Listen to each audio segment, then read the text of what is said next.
დამანგრეველი მიწისძვრა თურქეთში ბოლო მონაცემებით დაშავებულია 22 ადამიანი. ამ დრომდე არ არის ინფორმაცია დაღუპულების შესახებ. ვიწყების სიმძლავრე 6.1 მაგნიტუდაში ადგინა, ჩამოინგრა 4 შენობა.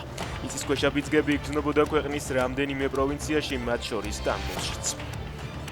ლილუაშვილის გარემოცვის წევრების დაკავებები გრძელდება. სამსახურეობრივი უფლებამოსილების ბოროტად გამოყენების ფაქტზე მუნიციპალური განვითარების ფონდის ყოფილი აღმასრულებელი დირექტორი დავით ტაბიძე დააპატიმრეს.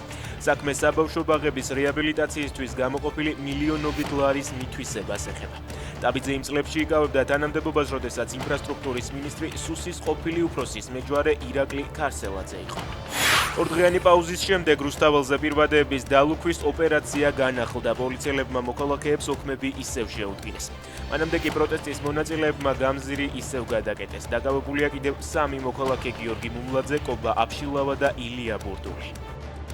ამერიკამ და იაპონიამ სავაჭრო და იშვიათი წიაღისეულის შეთანხმება გააფორმეს. იაპონიის პრემიერის განცხადებით ეს შეთანხმება საფუძვლად დაუდებს ახალი ოქროს ხანის დასაწყისს ამერიკისა და იაპონიის ურთიერთობაში.